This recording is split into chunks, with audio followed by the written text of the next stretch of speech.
unmute, and webcam. My webcam is covered. Oopsie.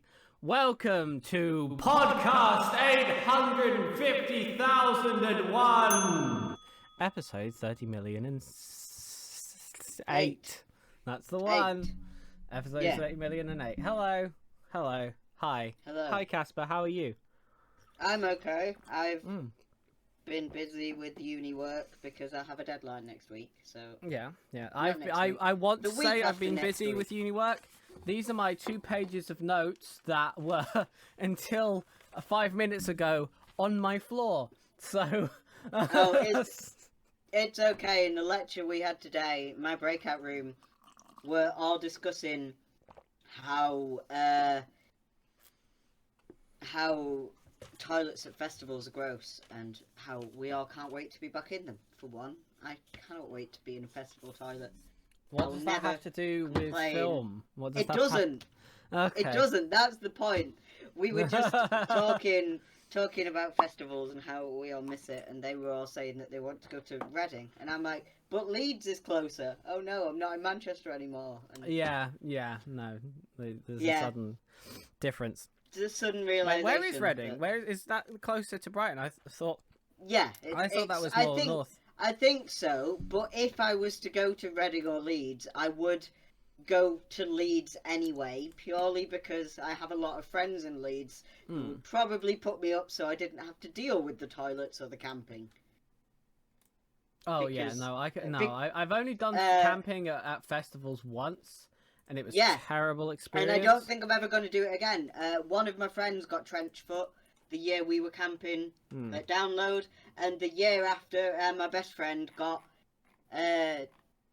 hypothermia, I think, and he ended up in hospital because of camping at a festival. And that has terrified me.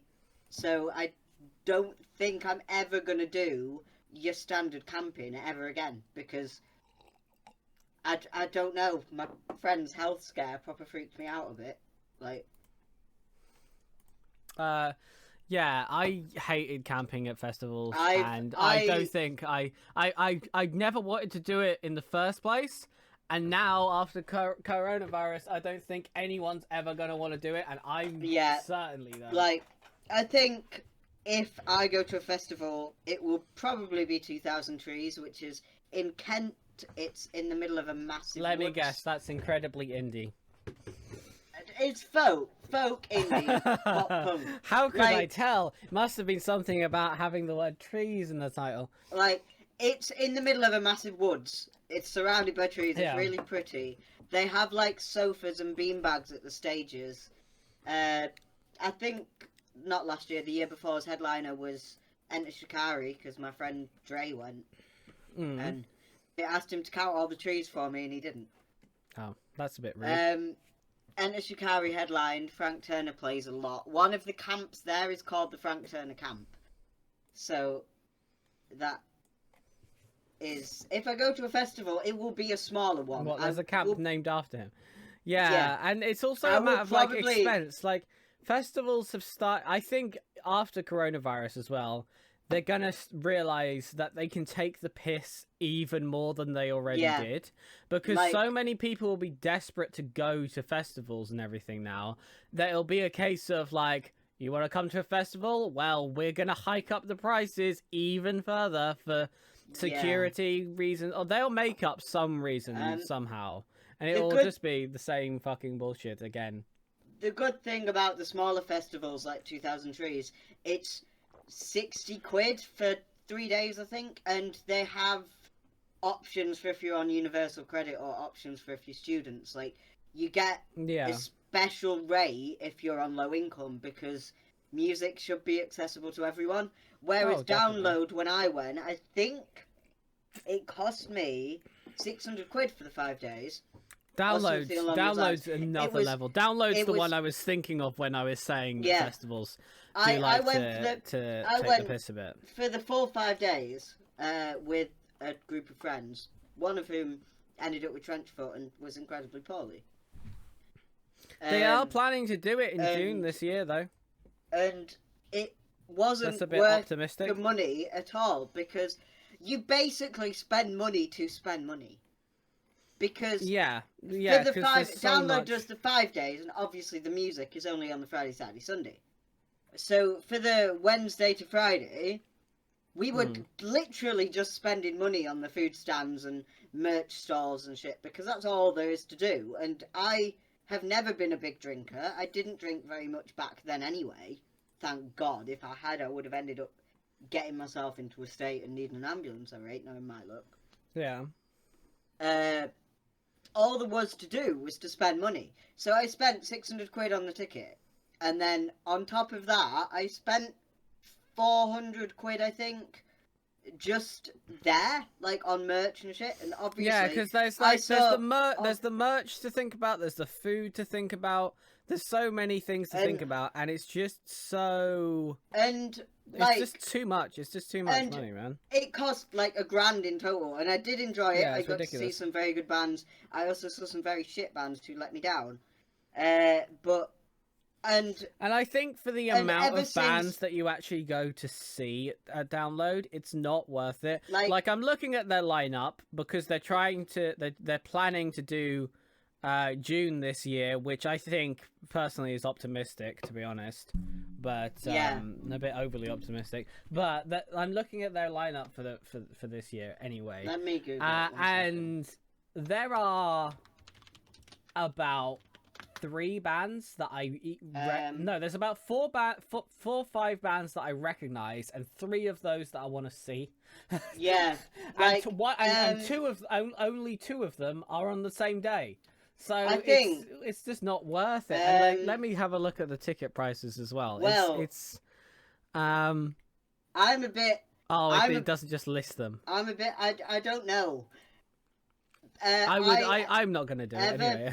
Ever since I don't think I'm ever going to do Download again because it's I don't think I'm money. ever going to do a major festival again. Not going to lie. And like I went to I quite regularly actually went to a day festival in Leeds called Slam Dunk Festival, which is a pop punk festival. It's a day festival. It's one day. It starts at 9 a.m. You go at 9 a.m. and the doors close at 11. And it's the perfect length. It's always in like the blistering hot summer, and the stages are dotted around Leeds city centre.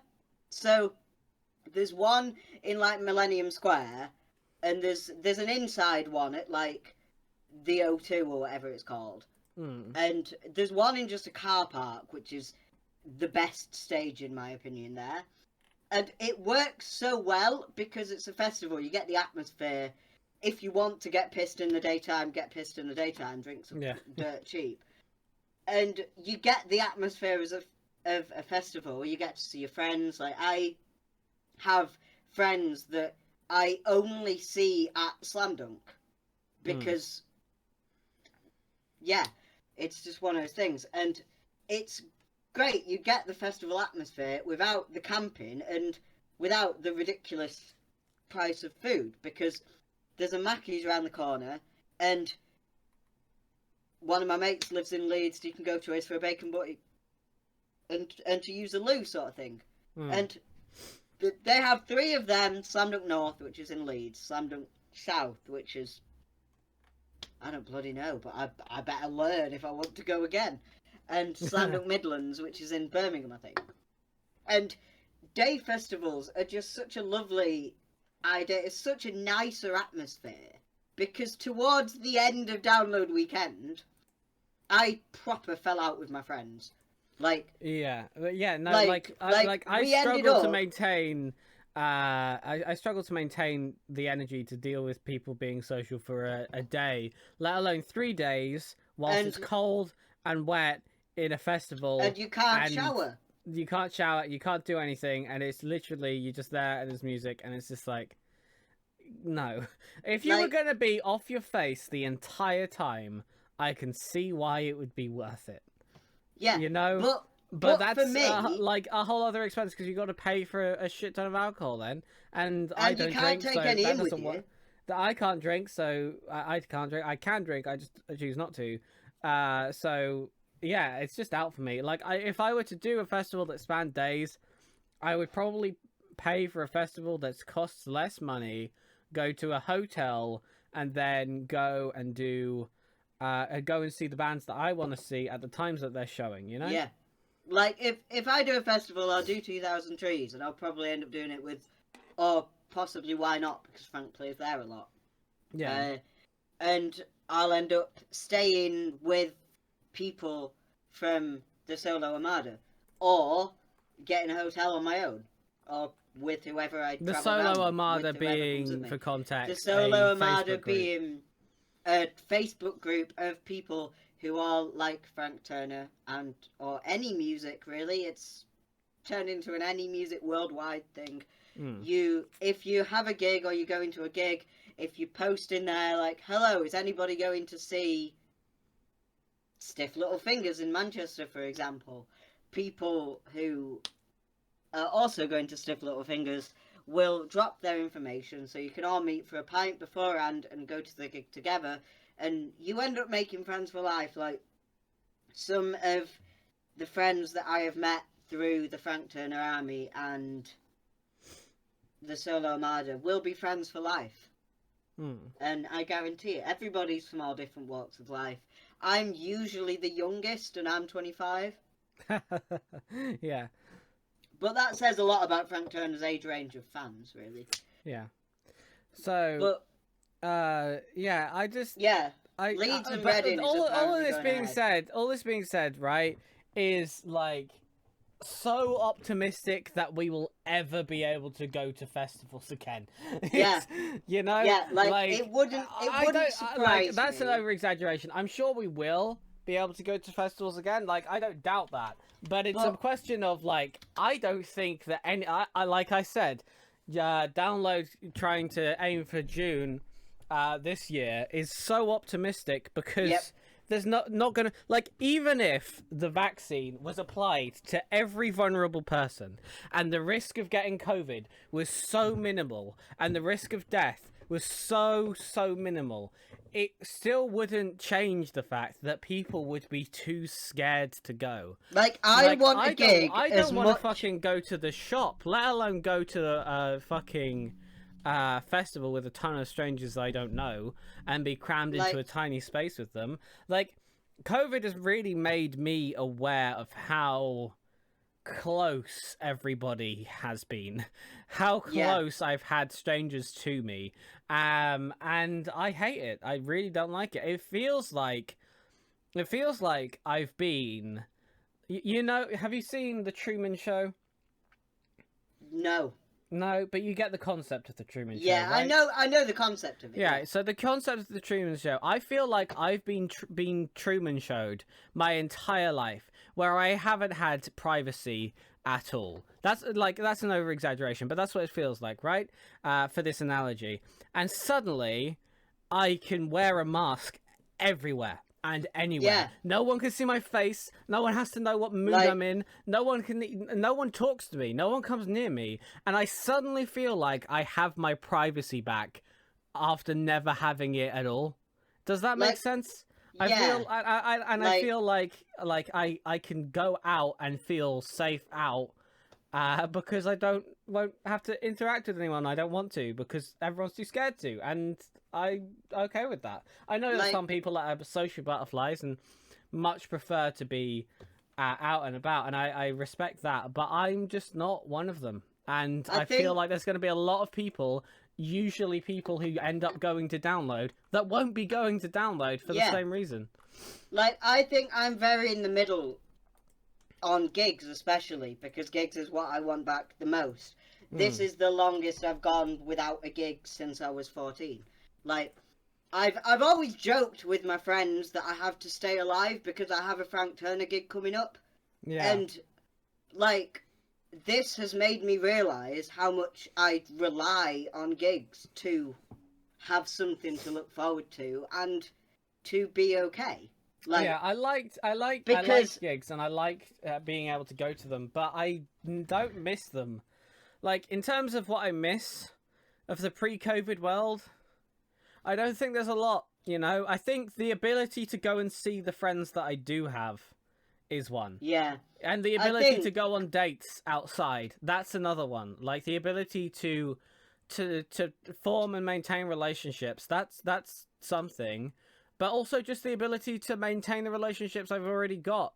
To go and see some of Like, my friends that I've only ever spoken to through text for the past year, yeah, and yeah, I miss that. like That's the only thing that I miss. I can't go anywhere. I But think then again, the you main know, thing that I miss is the cinema mm, yeah, because yeah, being able I to go to the cinema just like have a chill time is nice. I know that film companies and production people and whatever are doing at home screenings, which is great. It keeps the business alive, it keeps the film industry going, but it's not the same. I I miss the immersion of the cinema, and I miss Yeah, the overpriced popcorn. I will probably cry when I spend £8.99 on a small popcorn at the Odeon yeah, for the first yeah, time back because I really miss the cinema, and I don't necessarily miss the people because I am in contact with everybody I speak to anyway. Like, I don't miss the people because I speak to them every day. Like, I don't necessarily miss the ability to sit in the same room as someone because I wouldn't have a different conversation with my friends that I would have in person over the phone. I yeah. miss, And one thing I have liked that's come out of this, and I have spoke about this before in terms of watching Among Us, watching streamers play Among Us, is how close it's brought people who wouldn't normally interact. You yeah, know, or people that you never thought you would interact with. Like there's I've been if anyone's been watching my Twitch channels recently, I've been able to stream with some new people, some new faces. And I've met these guys, and they're really nice. It's just a wholesome, lovely atmosphere. And it feels nice to be able to play games with them online and offline in terms of streaming, anyway. Um, and also in terms of like the content creators I've watched, like I I only vaguely heard of Corpse Husband before all this, and then AOC came along, and I've now got this group of streamers that I love to watch because they interact so well, because they've all just become such close friends over the past and year. And I don't think that would have happened otherwise. Like, I I think know people like to play games with their friends, but I feel like before COVID, they tended to play games with the friends that they already had rather than go out and try and create new connections. yeah. And on the subject of entertainment being more accessible, is I have a lot of disabled friends who have been unable to leave the house to do your standard social thing for years and years, and all of these things are suddenly very accessible. Like, I really hope that things Hmm. don't just go back to normal and the opportunity to make a doctor's appointment, for example, over the phone instead of in person. I'm much more likely to speak to a doctor if I can do it in the comfort of my own home. Because going to the doctors and waiting in a waiting room, usually filled with screaming children, is my idea of hell. Yeah, and it's And also that's like it's also now you think about it, like that's how diseases spread. Is that like you yeah, literally you're going to a place where you go to for health things, and before COVID you weren't wearing a mask, you weren't taking precautions, you weren't really washing your hands, or at like, least or at least there wasn't hand sanitizer on the desk or whatever. Like you weren't taking all of these precautions before COVID, and now I feel like everyone's going to take them all the time. And it's also like, why did we like now it's over now not as in now, like we have to call up and make phone appointments, and then we have to go in. why was that never a thing in the first Yeah, place? I don't. Because it's so illogical. If you go in and you've got some kind of disease and that's why you're going in, and you've got something that other people can contract, you're then sat in a crowded waiting room with old people, vulnerable people, and children, and having to sit there potentially spreading whatever you have to them as well, and Yeah. then they can spread it onto others, etc. And it's exactly the same concept, but with everything that we already had before COVID. And now I hope that after that we won't be having this whole this necessity to do things physically, because we don't Yeah. need to. If COVID has shown Like- us anything, it's that we don't need to do And- these things and, physically. And like it saves on travel, like with Yeah. GIC appointments and gender care appointments, for example. I know I'm a long way off having another GIC appointment, but I really, really hope that the option to have them via Zoom is allowed, because I am now in Brighton. I would have to pay to go to Newcastle, which is the opposite end of the country. You don't get that travel reimbursed at all. It Yeah. would cost me about £250 Yeah, to that's get ridiculous. to get to that appointment. I would very much like the option to just hop on Zoom and be asked the questions, because that's all it is. You're asked a few questions, and like it could quite easily be done. It speeds over the stuff phone. up. Like And- it yeah, does speed things up exactly. because no one has to travel, no one has to worry about who's what, when, where, and why. They can just pick up the phone and be like, "Hello, yes, okay, thank you," and that's like the best way. And it's just. If you think about it from a business perspective, because I know that there will be someone out there that's just like, what about the money side of it or whatever? It saves so much money. And From a and it business could- perspective, if you leave coronavirus behind and you are a business who rents out office space, what the fuck are you doing? Because Yeah. you could save so much money renting that office space and put it back into your business in other places, and all of those people that were in that office, just have them at home. Just Yeah. give them set them up Like, at home to be able to give work them from a home. computer. You could fucking pay for them to have computers that are And work the computers internet. at their houses rather than and the internet. That's true. You could pay for them to have the internet. You could pay for them to have a computer, and you would still make so much more money without having to pay out office space, without Yeah. having to pay out rent on this office building. And if you want to go a step beyond how that would benefit the rest of the world, you could then turn those fucking office spaces into actual affordable housing for people to live in, which also solve the homeless crisis, because honestly there is no reason why anyone should be homeless right now. That's ridiculous. Yeah. Like, it just makes no sense. And yeah, like, I was speaking to my friend who is a mental health team crisis worker, and he was saying that they've had a 30% higher recovery rate since doing things via Zoom and doing things on the phone.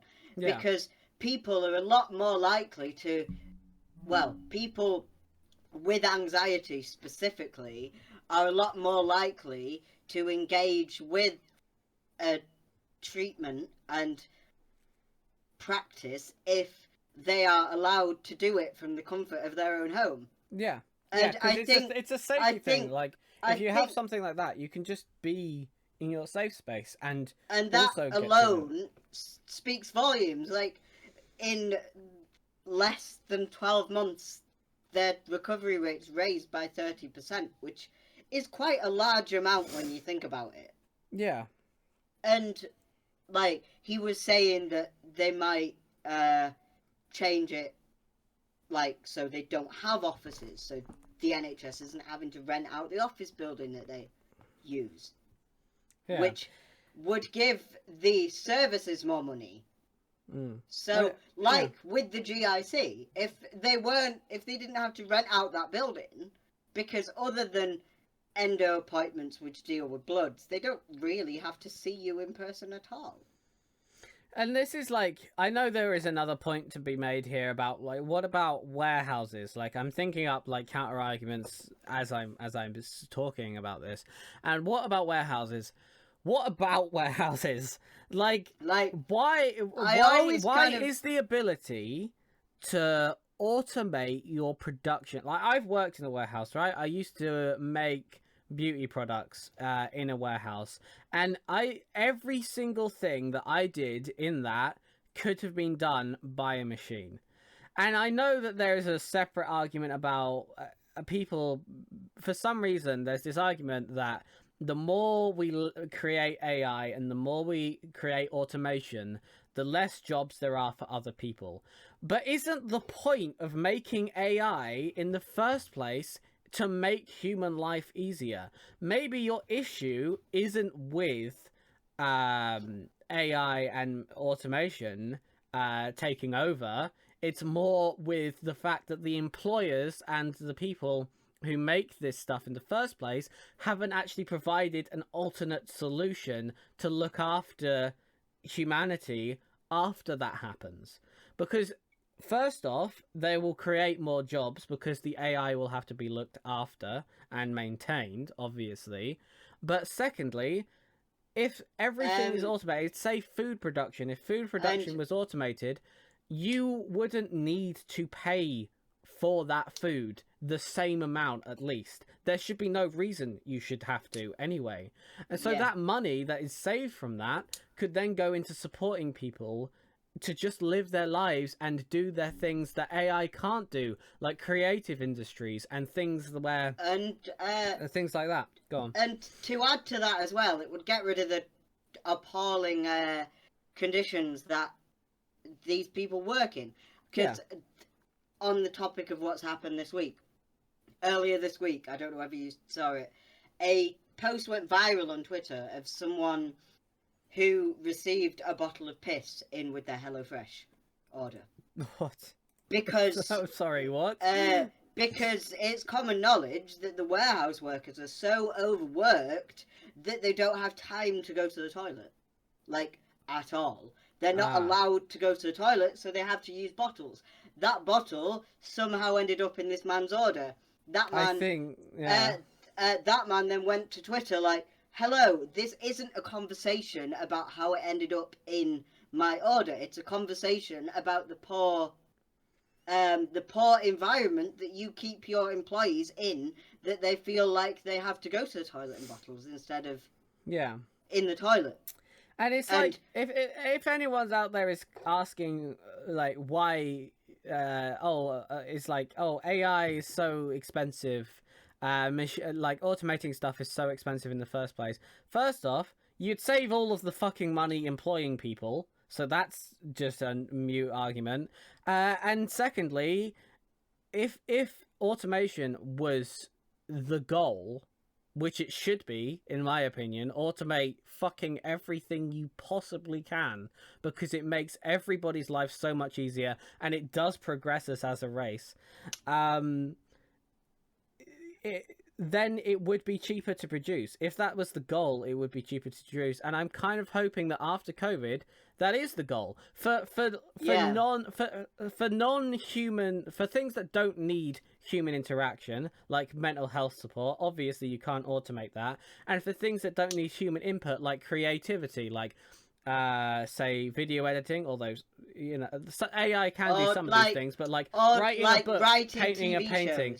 TV shows, etc. Like providing some kind of substance to something creatively is a great thing, and I feel like humans should be pushed more to being able to do this with and for each other, and then let the AI do all of the menial tasks, because after this, there's no reason people should be crammed into a crowded workhouse, being overworked to the point that they have to send out bottles of piss as a cry for help. Like, there's no reason that any of this shit should be happening, and I really hope that if we do take something away from COVID, it's this, and I really hope that they work something out where humans can be cared for without having to work their asses off, and automation can just be the goal, because why is it not the fucking goal already?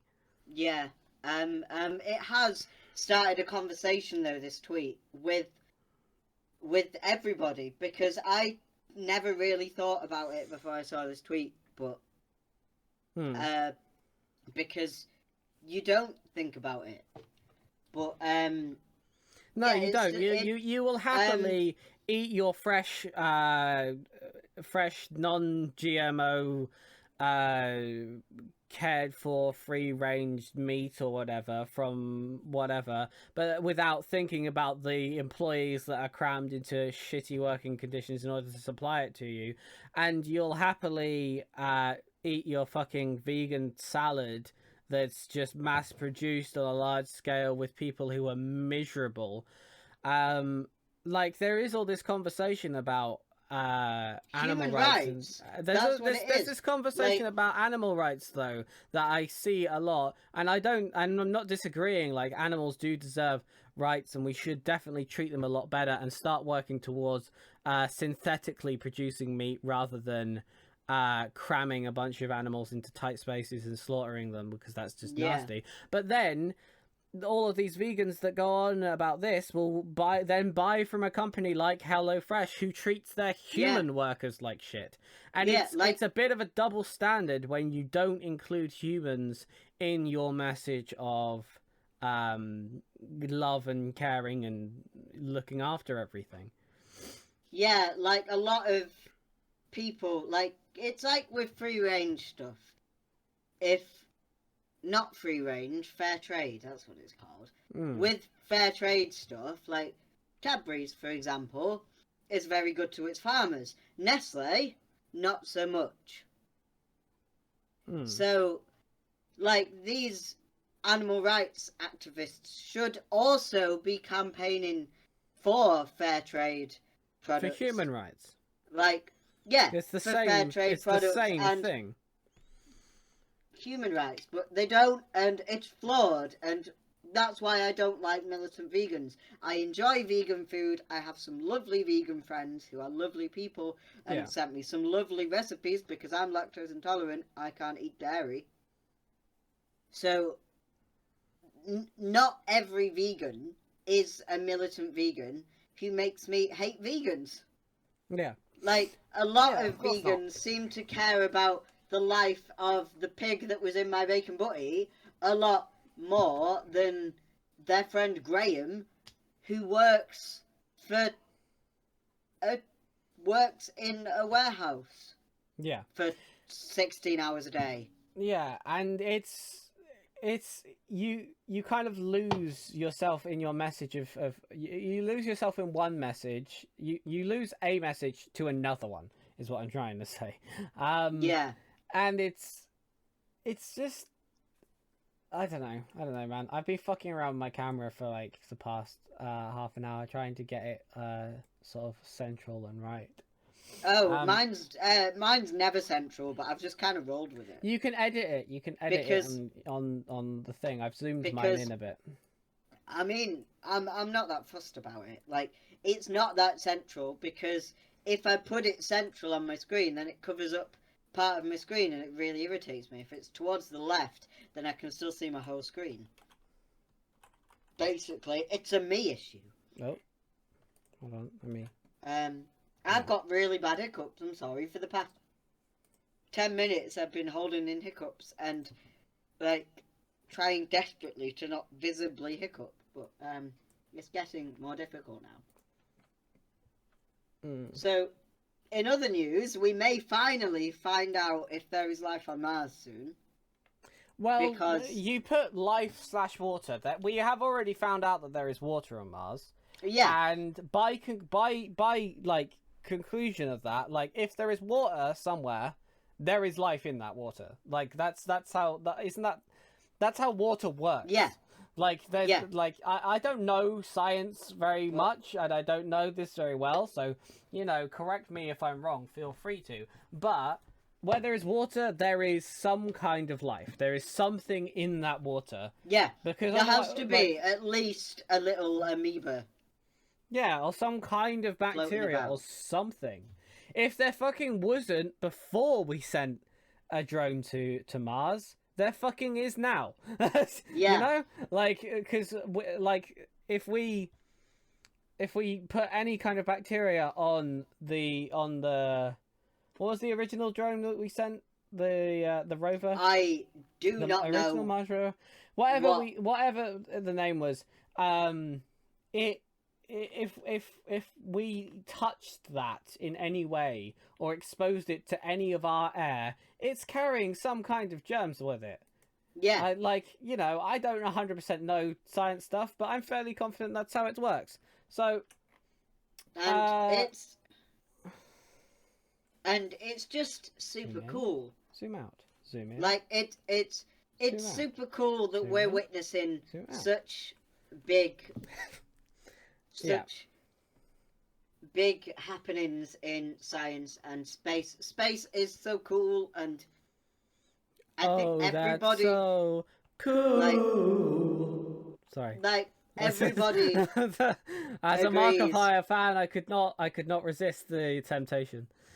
Everybody agrees that space is really, really cool, and with the rover drone thing, they sent up a cover of Life on Mars by David Bowie Yeah. with by Youngblood, which was cool. And apparently, as it landed, it is a signal to the people back home, I guess, that it successfully landed. So it landed, and this song plays, and when the song plays, NASA back home know that it's landed because this song's played, and it's so cool. Basically. Wait, so the cover of Life on Mars that is done by Youngblood, Yes. is that what you mean? Yeah. Yes. I Sent think that's just I think that's kind of up cute. to Mars, and it's just really cool.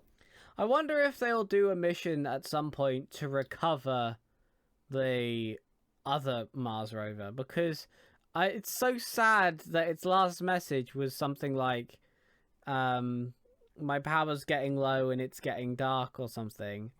Yeah. Like, I think within our lifetime, there probably will be, we will probably send somebody up to Mars to get them, just to clean up the planet, really, because if there is nothing there and we've just left a fucking camera there, that's littering to the greatest degree. And the one that sings happy birthday to itself every year. It's my battery is low and it's getting dark. And it's just really sad. Yeah.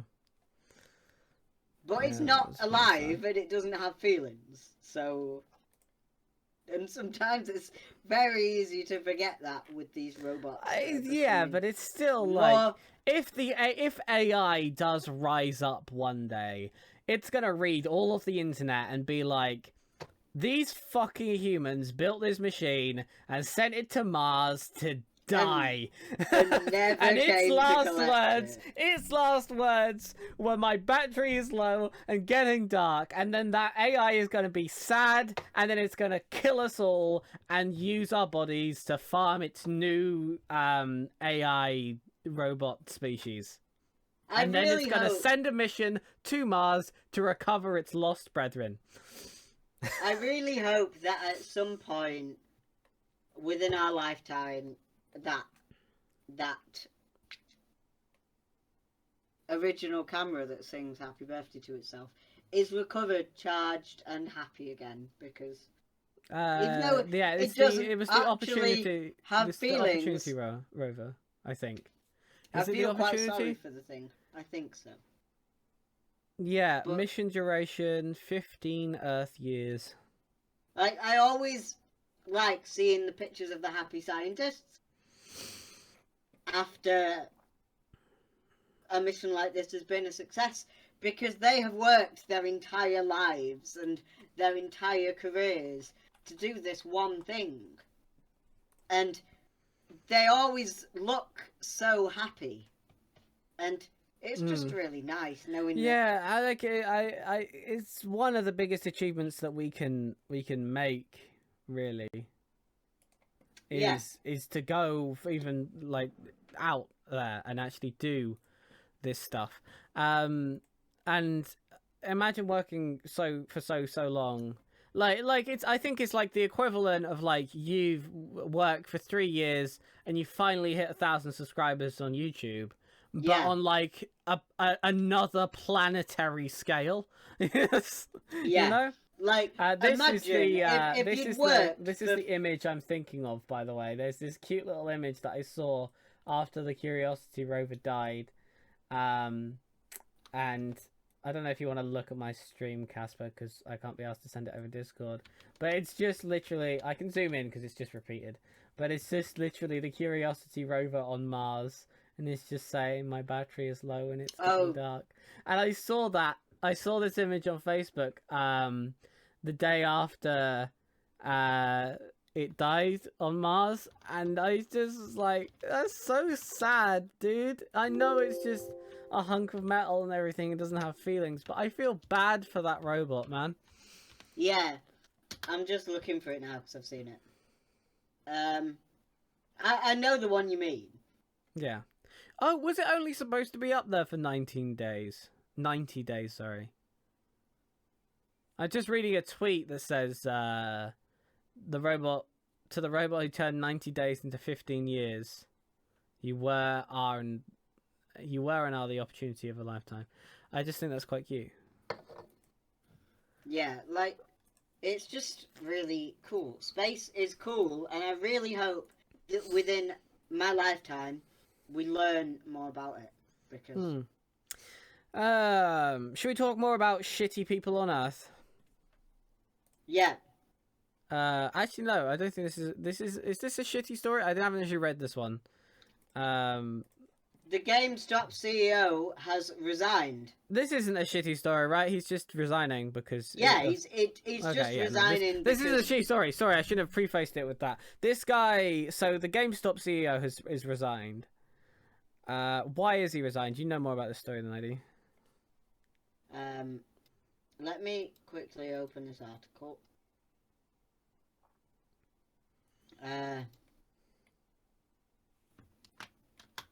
Come on. The GameStop CEO has resigned because they're really, really struggling because of COVID. As we all knew, because of how much the stocks dropped. Like, it's common knowledge that GameStop are a struggling company. Yeah. And people tried to save it and help it out by buying the stocks and, like, raise it, but it didn't work, and so the CEO has finally decided that it's time to call it a day, and there's nothing he can do pretty much. Yeah. Which it's still everything that happened last... Is it last month or last month? Everything that happened last month with the stocks of that has still boosted the company a bit. Like, it's worth like over the past 6 months, it's been about 16 or so US dollars, right? And then like just at the start of February, on the 14th of January, it bumped up from a stock. I don't know how stocks work, but a stock was 20 quid roughly, and it bumped up to 40. And then suddenly, halfway through January, on January 27th, it's 347. yeah, which was just insane. And now it's gone back down again. But now it's still about 40, 50. So it's at least doubled in its value. So it's okay. It's still better than it was. But it's not enough. And I just thought it was quite sad and I thought we should speak about it because we spoke about the GameStop thing a few weeks ago. Oh my god, I cannot. I'm reading an article here that's just put a quote in. I don't really trust news a lot now because of how often news can be faked, which is really annoying. But there's a quote here that just says Bell, the CEO, was pushed out of the board because they lost faith in his ability. Which, to be fair, I would as well if you need a if you need an internet platform to come along and save your company Exactly. and If boost the money in it. if you need Reddit and a bunch of memers to come along and help you out, you're not doing a very good job, are you, mate? No. Like, you need But to go back to the drawing board and there's a maybe get a lot different to career. unpack here. I don't understand stocks. I don't understand CEOs. I don't understand business stuff, and I don't understand board members. So And I don't even haven't fully really know got what much else GameStop to is. say on this story, really, realistically. But he's resigned. So there's Yeah. some kind of continuation of the GameStop saga. Oh, and then we've got about 10 minutes because I'm gonna go and play Valheim. I told people that I would be playing Valheim with them at 6, so stick around on stream if you want me to see that. And Casper might be joining us, I think. I might join, but I'm not going to be streaming it because my computer does not like streaming games at the minute, which is very annoying. Yeah, it's a bit of a pain in the ass. But we got about 10 minutes left. I do see someone in my chat. I do see that I have a couple of viewers on Twitch. If you do want to add to anything we talked about today, feel free. And same to YouTube, because this goes up in an archive channel. So if anyone on YouTube feels like adding any comments in, we always are open to adding to the discussion, and we like to talk about any of the things that are said to us in our respective chats. Also, something nice to say as well is that the YouTuber I've been watching for the longest time, his channel turned 15 yesterday. Which, Ashens. Oh my god, he released a 1 second of every Ashens video. Every video he's put out for 15 years, he put together a long 35-minute montage of all of his videos. And oh, wow. It made me so happy, and I've been watching him for maybe 10 years, give or take a bit. I was about 14, 15 when I found him. And it's insane to think that he has been making content that I have loved and watched for 15 years. And it's mad to me. I like that. He's one of the oldest, longest standing YouTubers that I know of. I don't actually know anyone who's been on the platform longer than Ashens, and he's just British comedy. I think he's just quite funny. Like, yeah, I like watching his videos on occasion, and I have had a fair few laughs because of Ashens, just because it's just movies, ridiculous. Some of the stuff he does is ridiculous, and his movies are brilliant as well. Like, yeah, the Polybius heist got 100% on Rotten Tomatoes, which is a large achievement. Not many movies can do that. Yeah, and I don't know. I'm really glad that he's turned 15. Yeah, it makes me feel his channel's turned 15. Yeah, like, he's older than some of the people who watch YouTube, and that's, well, his channel even. Obviously, he's older. He's in his 30s, I think. Yeah. But it's just mad to me that his channel would be doing GCSEs now if it was a kid. Mad. And also in the news, we've got Tom Holland fucking with us on the Spider-Man title. And Zendaya, everybody involved in Spider-Man can... Do you reckon they've done it because Tom Holland is really shit at Spider-Man, at spoilers in general, because he spoiled some stuff for the Avengers movie? Do you think that they gave Tom Holland a title and then also gave a bunch of other people the title and were just like, when Tom Holland says this, you need to go out and say this? Yeah. Exactly. Or they've given him a fake name and he's been filming this movie. I really hope it's a fake name. And he's been filming this movie for months and months and months, thinking it's called Spider-Man Phone Home, when in reality it's called something completely different. I didn't realise it was Spider-Man Phone Home. That just makes it even better. And like all of Marvel are just taking the piss out of Tom Holland because he was a dickhead once and couldn't keep a secret. Spider-Man Phone Home. It's not gonna be called Spider-Man Phone Home. That's Or just Spider-Man too. Homewrecker. That's just too. It can't be Spider-Man Homewrecker either, because that right Homewrecker makes it sound like Spider-Man's a midwife from the 1950s who's cheating on her friends. Make her friend's husband's cheating on her with. You know, that's what Yeah. that's what Spider-Man Homewrecker sounds like. Then Spider-Man Phone Home makes it sound like it's a sequel to E.T. E.T., yeah. And then what's the other one? Spider-Man Home Slice. It's not gonna be that either, because that's Yeah. just so fucking stupid. I come on. think they've just released loads of fake names and none of them are going to be the real name. I really hope. Yeah, I don't because- think any of them are going to be the fake name. Or one of them's the real name, but I don't think it'll be Phone Home because Tom Holland is the one who said Phone Home. Yeah. And I think that they've given Tom Holland a fake name because they don't I trust really him with the hope they spoilers. have. I really hope they have, and he's just been filming this movie for months and months That'd and be months. really funny. And then he finds out, like, after it's all filmed, like, actually, mate, this movie isn't called this. It's called something completely different. We just don't trust you. I wouldn't Either either, way, to be fair. Either way, I'm very, very excited about it. I love Spider-Man. I love Ned. I love I Zendaya. I love... Zendaya. Who doesn't love Zendaya? Oh my god. Yeah, like...